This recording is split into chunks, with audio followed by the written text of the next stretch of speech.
नमस्कार दोस्तों, स्वागत है आपका शिव भक्त सत्या यूट्यूब चैनल में। शिव जी कहते हैं कि इस संसार में मनुष्य हो या जानवर, वो या तो मृत्यु से डरते हैं या फिर बुरे समय से। मृत्यु एक सत्य है जिसे टाला नहीं जा सकता, लेकिन बुरा समय कई बार हमारे कर्मों की वजह से आता है। बुरे समय को हम अपनी सूझबूझ के साथ टाल भी सकते हैं, लेकिन जब हमारा समय अच्छा चल रहा होता है तो हम बुरे समय के बारे में कभी नहीं सोचते और हमें लगता है कि जीवन भर सब कुछ अच्छा ही होगा।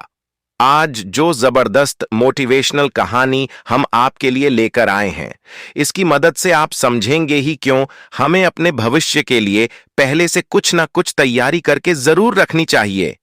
वैसे तो भविष्य में क्या होगा हम नहीं जानते, लेकिन कुछ चीजें ऐसी होती हैं जिनको हम भविष्य की जरूरत के लिए बचा कर रख सकते हैं। चलो एक कहानी सुनाता हूं। एक समय की बात है। एक किसान के खेत में चींटी और टिड्डा रहा करते थे। टिड्डा दिन भर खाता पीता और मस्ती में लगा रहता। चींटी दिन भर मेहनत करती और किसान के खेत में जो भी फसल होती थी उसे अपने बिल में लाकर रख देती थी। गर्मियों के दिन थे।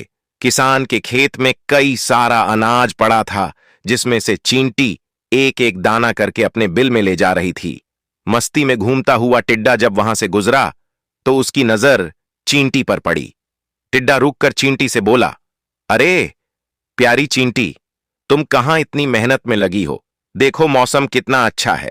आओ तुम भी मेरे साथ इस प्यारे से मौसम का आनंद लो, नाचो गाओ और मजे करो। किसान के खेत में तो अनाज अभी बहुत दिन तक रहेगा, तुम ये काम बाद में कर लेना। चींटी ने टिड्डी की बातों को सुनकर अनसुना कर दिया और अपने काम लगी रही। चींटी रोजाना अनाज का एक एक दाना अपने बिल में ले जाती रहती। मस्ती में डूबा टिड्डा चींटी को देखकर हंसता और उसका मजाक बनाकर वहां से चला जाता। धीरे धीरे मौसम बदलने लगा। बरसात के दिन आ गए। बरसात के समय हर जगह हरियाली हो गई और टिड्डे के लिए खाने को बहुत कुछ हो गया। लेकिन बरसात के बाद सर्दियों का मौसम आया और बर्फबारी हुई, जिसकी वजह से खेतों में बहुत बर्फ जम गई। सब कुछ बर्फ की चादर से ढक गया। टिड्डा जब बाहर निकला तो उसे खाने को कुछ नहीं मिला।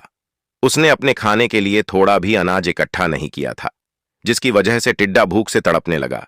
टिड्डे की खराब हालत देख चींटी उसके पास गई और बोली, अगर तुमने अपनी मौज मस्ती को छोड़कर थोड़ा मेहनत करी होती और भविष्य के लिए अनाज बचाकर रखा होता तो आज तुम्हारी ऐसी हालत नहीं होती। जब तुम्हें मेहनत करनी चाहिए थी तब तुमने मौज मस्ती में अपना जीवन बिताया और आज तुम्हारी स्थिति दयनीय बनी हुई है। ऐसा कहकर चींटी उसे अपने बिल में ले गई और अपने बचाए हुए अनाज में से उसे भी खाने दिया। चींटी के अनाज को देखकर टिड्डा समझ गया क्यों जीवन में मेहनत करना और अपने भविष्य के बारे सोचना जरूरी है।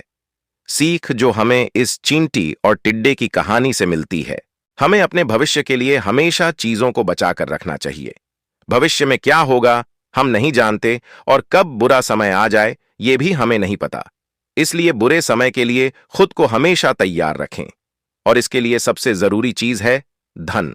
इंसान के जीवन कुछ काम आए ना आए, लेकिन धन हमेशा काम आता है। हम में से बहुत से लोग ये सोचकर धन की फिजूल खर्ची करने लगते हैं कि जिंदगी आज है कल नहीं, इसलिए पैसों के मजे आज ही ले लो, कल की कल देखेंगे। ये बात भले सत्य हो, लेकिन इसके बावजूद हमें हमेशा कुछ धन बचाकर रखना चाहिए, क्योंकि लक्ष्मी कब आती है और कब चली जाती है पता नहीं चलता। इसलिए भविष्य के लिए पैसा जरूर बचाकर रखें। बुरे समय में पैसा सबसे ज्यादा काम आता है। पैसों के साथ साथ रिश्तेदार और दोस्त भी बहुत काम आते हैं, इसलिए लोगों से अच्छे रिश्ते बनाए रखें, अच्छे दोस्त बनाकर रखें। मुसीबत के समय उनकी भी मदद करें ताकि वक्त आने पर वो भी आपके काम आ सकें। आज के समय के अनुसार दूसरी जो सबसे जरूरी चीज आपको बचा के रखनी चाहिए वो है जमीन। अगर आपके पास बहुत जमीन है तो उसे बचाकर रखें, क्योंकि जिस तरह दिन पर दिन जमीन की डिमांड बढ़ती जा रही है, एक दिन ऐसा भी आएगा लोगों के पास खेती करने तक को जमीन नहीं बचेगी। हालांकि ऐसा होने में बहुत समय है, लेकिन फिर भी अपनी सारी जमीन कभी ना बेचें। अपनी आने पीढ़ी को भी यही सलाह दें। इन सब के अलावा मनुष्य जीवन के लिए जरूरी चीजें जो हमें बचानी चाहिए वो है हरे भरे जंगल, साफ पानी, साफ हवा और शुद्ध अनाज। लेकिन ये सब बचा पाना किसी अकेले के बस की बात नहीं है। अपनी तरफ से जितना हो सके कोशिश जरूर करें। धन्यवाद मित्रों, हमारी वीडियो में बने रहने के लिए। हमारी और भी ऐसी वीडियो देखने के लिए हमारे चैनल को सब्सक्राइब करें।